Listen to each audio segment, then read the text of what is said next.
Hi to our podcast audience and to our online listeners. I've got a favor and an offer to ask you. If you are subscribed via Apple Podcasts, take a moment to write a review. A, we love to hear your feedback. It inspires me and the crew tremendously. And B, we'll put you in the pool that could get included in an upcoming show. Want to hear your review on the air? What do you say? Now, on with this week's show.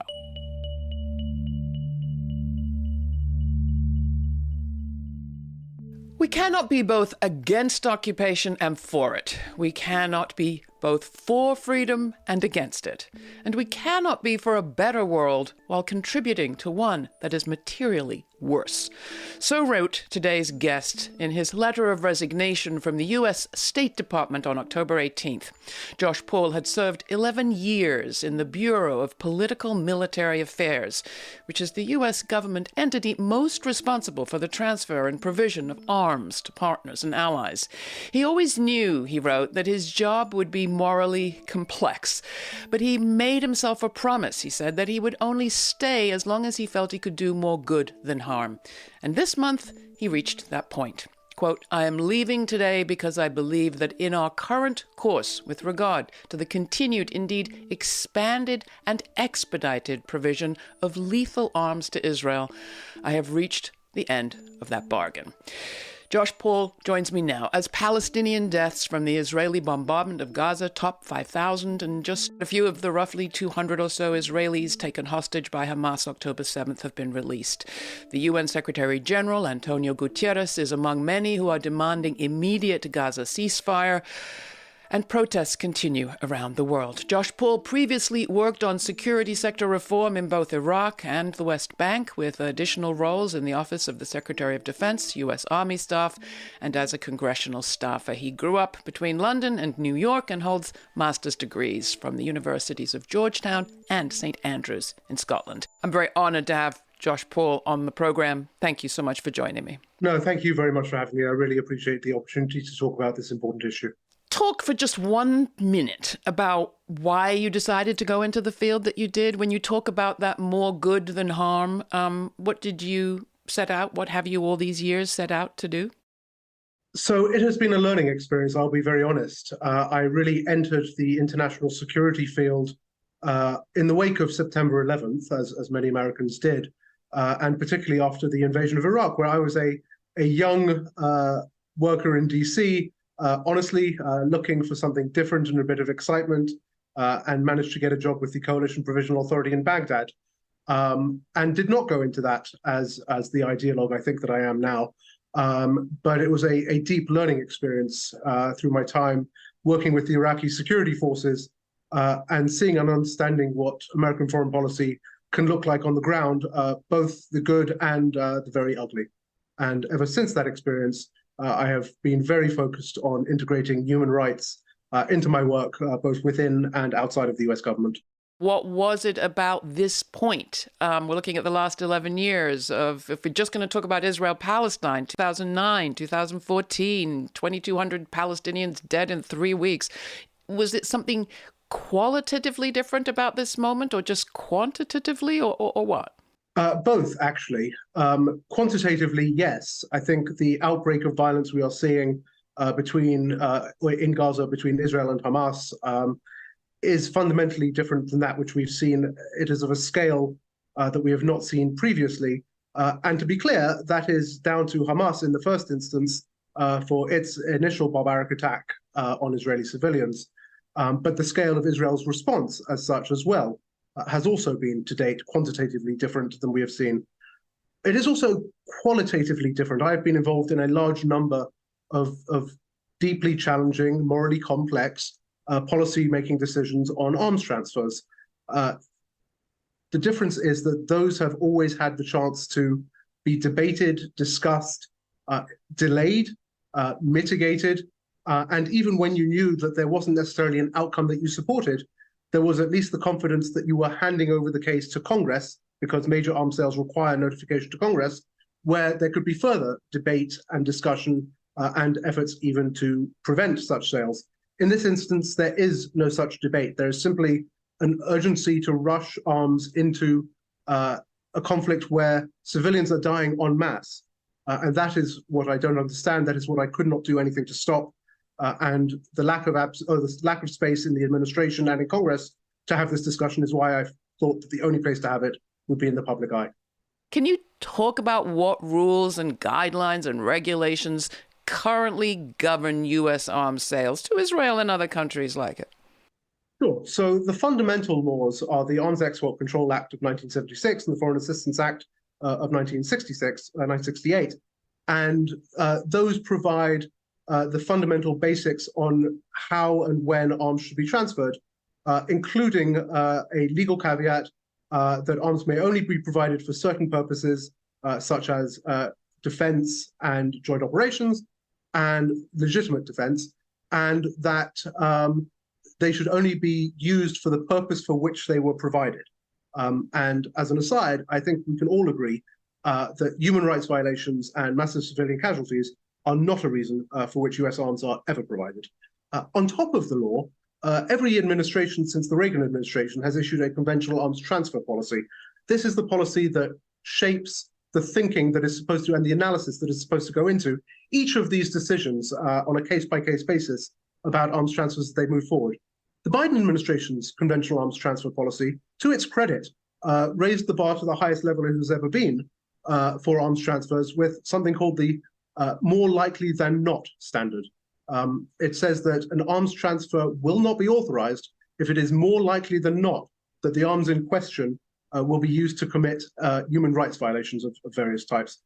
And I think it is more than apparent that arms that we are providing to Israel, particularly precision-guided munitions for the conflict in Gaza, will be used. It is more likely than not, in fact, it is a near certainty, that they will be used for human rights violations and result in massive civilian casualties. You told PBS recently that this wasn't the first time concerns, and even you have raised concerns about units within the IDF, the Israeli Defense Force. Every other country, if there is grant US military assistance going to a unit, that unit is vetted before it receives the assistance. In the case of Israel, we provide the assistance and then look out for reports of violations. And if there are reports of violations, those are brought up within a policy process within the State Department. There is consultation with Israel on its version of events, and then theoretically a determination is made on whether a gross violation of human rights has occurred. To date, through this process, which is called the Israel Leahy vetting process, there has never been a determination that Israel has committed a gross violation of human rights. So I think that is obviously problematic when one looks at not necessarily even just Gaza, but the West Bank, where there are frequent reports of extrajudicial killings and of other abuses by Israeli security forces. You mentioned a few of them in your letter. And in fact, in your letter, you make the fairly brave comparison between settler behavior and the Israeli juvenile detention system, unique in the world, and the actions of Hamas. Are you saying the settlers are terrorists? I think certain settlers who attack civilians with the intent of using violence for political means. I mean, the use of violence for political purposes is the definition of terrorism. There is widespread agreement that violations have happened in the past before we even get to this conflict. And you made the point very clearly that the Biden administration specifically has established stronger guidelines on weapons transfers than the governments that preceded it. That being the case, how do you explain what's happening right now? Yeah, I mean, I think it comes down to there is, just an unwillingness to criticize Israel. It's a unique case, a special case. There are many reasons for that. Some of them legitimate. But what it means at the end of the day is, I think, if you don't have a global standard, you don't have a standard.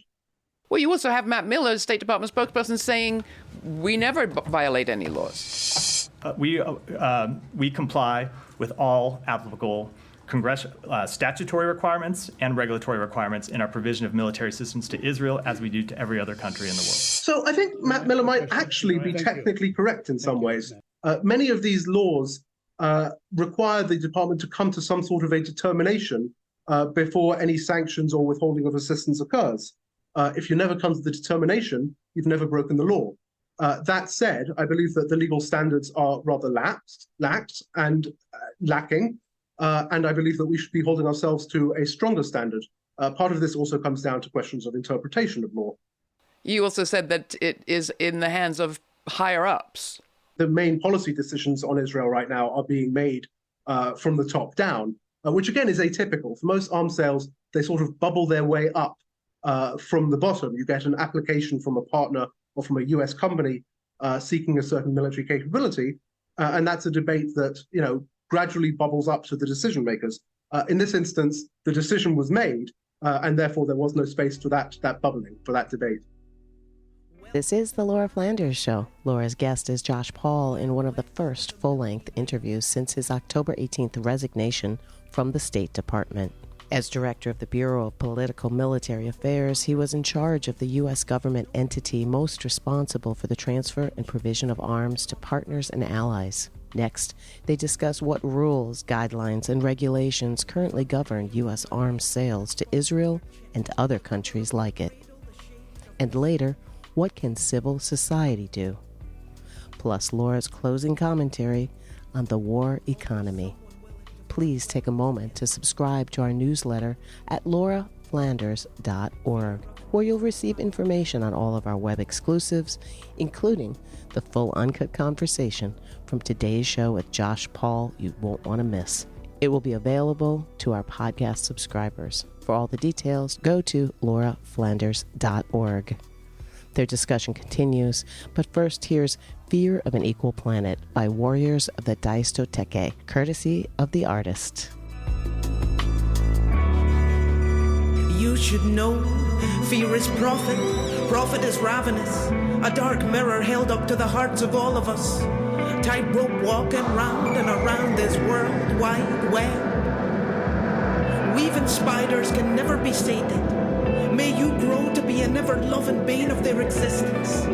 Together we will live in our power, so much greater than this, greater than the terror of the bigots in high office, strength to dig as deep as we need to withstand the storms of their greed.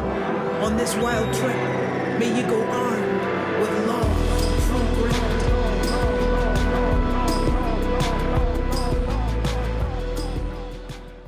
At the top is the president. Is he ultimately responsible? Of course, these are his authorities. Do we have a moment now with President Biden coming out right after you resigned, actually, urging Congress to approve, I think, more than $100 billion in aid for Israel, Ukraine, and I think Taiwan? Is there a moment now, especially to stop any of that, or is it going to go no matter what? I think it's an important moment to talk about it because it highlights it, right? And the debate inevitably will go away. In several months, this won't be something that is on the top of everyone's minds. And while it is, I think this is the opportunity to make an impression. Is it going to change anything in the short term? That I can't say. I think we have seen a slight shift over the last few days in the administration's approach. I think we've seen a change in tone, a greater focus on Palestinian civilian casualties and the harm that could be done. But in terms of the actions that underlie that, when we look at a supplemental request that has billions of dollars for arms and $100 million for humanitarian relief in Gaza, for example, I think I'm skeptical that the short term will make any difference, but I think the long term is much more promising. You talked about the harm that could be done, and even as we speak, people are being killed. As we record this, Raji Sarani, the director of the Palestinian Center for Human Rights in Gaza, spoke on Democracy Now! And basically said Palestinian civilians are in the eyes of the storm. They are the targets. They destroyed Gaza. I mean, it's unbelievable. This army targeting only civilians and civilian targets, towers, houses, hospitals, churches, mosques, schools, shelter places, ambulances, nurses, doctors, journalists. This is the most ethical army. This is the most ethical army in the world. This is the mighty Israel. Its might and power targeting civilians. They are doing war crimes, crimes against humanity, persecution for 2.4 million people for the last 18 days. This is a moment of despair and fury. And I wonder, holding all of the civilian victims in our hearts at the same time, I certainly feel and weep for those whose families have been torn apart by the attacks of Hamas, whose relatives are held hostage still. But with all of that in your heart right now, how do you make sense of your effort and those of your colleagues to try to insert human rights kind of rules on war? Because it almost seems inevitable that in the name of right to defense, right to reprisal, governments do whatever the heck they like. So, I mean, there are laws of war. They're not always necessarily enforceable. And of course, the US has prevented the Palestinians from seeking restorative justice or justice of any kind through the International Criminal Court. So I think it's important to note that there are laws that apply, there are rules of conduct, and there are basic standards of human decency that apply. I think at the end of the day, as you said, what we're talking about here does not boil down and should not boil down to Israel right or wrong. What we're ultimately talking about is the right of civilians, whether they be Palestinian or Israeli, to live in peace, to feel secure in their homes, secure from rocket attacks, and secure from F-16 drop precision-guided munitions.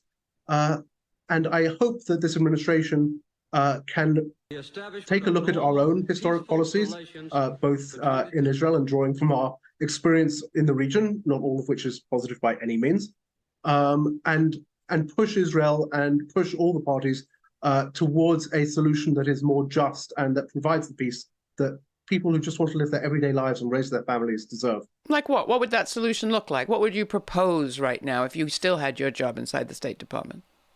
So I think there are two streams there. One is with regards to the transfer of arms to Israel right now, which is, of course, what I was most directly involved in and what I retired over or resigned over.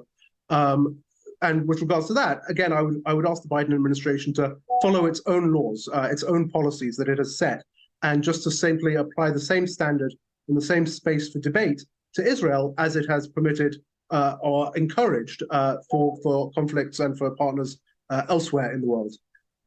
Beyond that, I think we need a radical re-envisioning of what the Middle East peace process looks like. I think it has broken down. I do not think, having served in Ramallah, that the two-state solution is viable. One need only look at the entrenched settlements and network of infrastructure supporting them to understand that there is no way for a Palestinian state as conceived in Oslo to exist in that context. So is the answer to take apart, dismantle the settlements? I don't know how politically feasible that is in Israel, particularly if we look at the coalition that's in government now. And if that's not, then what is the answer and what are we pushing for? And what is the lesson of the last few decades? I think the policy approach from the US has been security for peace, that if Israel feels secure, it will feel comfortable making the concessions necessary to allow peace. But what we have seen instead is the more secure Israel feels, the more it has pushed the envelope, the more settlements have expanded, the more civil rights have been taken away from Palestinians in the West Bank, the more the siege of Gaza has continued. And so I think we need to step away from that way of thinking and ask if maybe instead of security for peace, there's some way of peace for security. Clip from MSNBC of Yonatan Zaigan, whose mother was taken hostage. Well, it's just, and it was very viciously done. But that's the point. That's the point. The only way to be safe is to have peace. Are there negotiating partners there for the kind of peace you're talking about? I think there are negotiating partners on both sides. I think everyone, at the end of the day, even those who are, on the extremes of both sides, ultimately everyone wants peace, right? I think that to get to negotiations requires trust and it requires leadership. And I think both are lacking right now on both sides, frankly. What are the implications globally? I think America faces a real challenge. There is a global competition for influence that is playing out from Latin America to the Middle East. I think the United States' edge in this competition, and certainly our most valuable tool, is our values. That is what sets us apart from authoritarian regimes around the world, including those who we are competing against. If we are seen to apply those values differently for different partners, if we are seen to be hypocritical, whether it is by standing against occupation in Ukraine, but for it in Israel, or if we are seen to be pushing against civilian casualties and decrying the harm that is caused by them in some contexts, but turning a blind eye or even facilitating them in another, I think that does irreparable harm to the broader US interest, which I actually believe is the global interest, that the values that we espouse and I hope believe in are the ones that ultimately shape the future of the world. You also at the beginning said that your views have evolved since your time in Iraq and your time living in Ramallah. Can you just talk about how? When you are living amongst a community, which was certainly more the case in Ramallah than in Iraq, you hear different perspectives, you are exposed to different cultures, and you live the life. And I think, particularly in the West Bank, when you see the life the Palestinians have, the humiliation, the constant humiliation at checkpoints, the constant, incursions by Israeli military forces, you come to understand different perspectives, and that's just a function of living overseas. I think as well, having worked for the US government, the United States has an immense amount of power around the world and an immense amount of influence and presence. And that comes with an immense amount of responsibility. And you feel that you are challenged working for the US government, I think with questions and problems that you would not be working for many other governments, not because we are better or worse, but because we are more involved in so many of these complex questions. So what can be done? I'm sure there are people in our audience who, wherever they stand on culpability for this particular round of violence, want to see an end to it and want to see peace. What can they do right now to perhaps to support civil servants like the ones you're hearing from who are saying, we're still deciding to be inside trying to do good? Are there things civil society outside can do to support people like that? Yeah, there are three things I will point to. The first is a bit of a cliche, but it really does matter. Contact your member of Congress, contact your senator. I worked in a congressional office, and I know how we used to sit down with the member of Congress on a weekly basis, review the call logs and go through them and say, okay, we've had 5 calls on this side, we've had 7 calls on that side. And that really does inform how members of Congress think about their votes. So that really is an important thing to do. The second thing is, I would say, reach out to your local media. There are reporters for what's left anyway of local media who cover local communities and how they are reacting to world events. Make sure they're getting your side of the story. And the third thing, of course, is organize. And there are some good organizations already out there. So, for example, there's the Alliance for Peacebuilding, is one organization who does a lot of good work bringing communities together around both local conflict resolution and global conflict issues. So I think those are the 3 things I would recommend. Do you have a message for people still working in the administration and the jobs, the desks that were next to yours before you left? Sure. I mean, I think, I think everyone does what they can based on the circumstances they live in. I would say to them that you have a unique opportunity to do good. And as I discovered, it's possible to do more good in one day within certainly the State Department and around the US government than many people can hope to achieve in a lifetime. Use that opportunity. I think you're in a place of immense responsibility, and the opportunity to speak up. You don't have to win every fight. You don't have to fight every fight. But you are in a place where you can really make a difference, and I hope you do. This wasn't just any other fight. Not for me. Thank you very much, Josh Paul. I appreciate you joining us. Thank you very much for having me. It's a truism to say that what we measure, we tend to treasure, and we sure can measure U.S. military spending year after year. In 2023, that number stood at almost $800 billion. And researchers at Brown University calculate we've spent some $8 trillion on war since 9/11 alone. Has all of that spending made the world a safer, more peaceful place, or has it simply ratcheted up a global war economy? Unfortunately, as the people of Israel discovered after the horrific terror attacks by Hamas on October 7th, force alone cannot be relied upon to keep a people safe against an enemy with a grievance that has boiled over into war. So how about it? How about we invest as much in war prevention and in conflict resolution as we invest in our war economy? It is at least worth a try. How about departments of peace at every level, national, local, regional? Could we embed our local economies as effectively in making peace and resolving conflict as we have embroiled them in making tools for war? I believe we can. And Josh Paul, in our extended conversation, says that the lesson from the Northern Irish peace process is that focus is required. You can find my full unedited conversation with Josh Paul through a subscription to our podcast. In the meantime, stay kind, stay curious, and thanks for joining me. For the Laura Flanders Show, I'm Laura. Till the next time.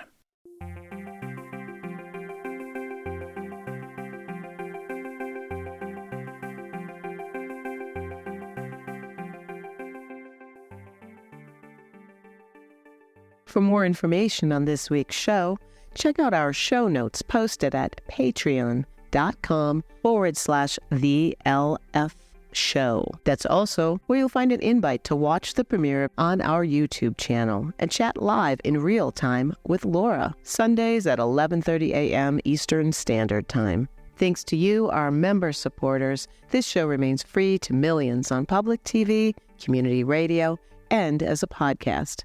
Join our members today by committing to a monthly donation of any amount at patreon.com/TheLF Show, or make a one-time donation at lauraflanders.org/donate.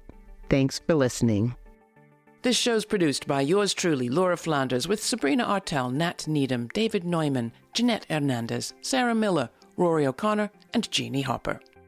Major funding is provided by the Novo, Park, Shift, Hisoku Wilson, and New York Women Foundations. The Schumann Media Center, Rising Fund at Tides, Women's Foundation of California, Just Impact, Kim Connor and Nick Groombridge, Jane Fonda, and listeners like you.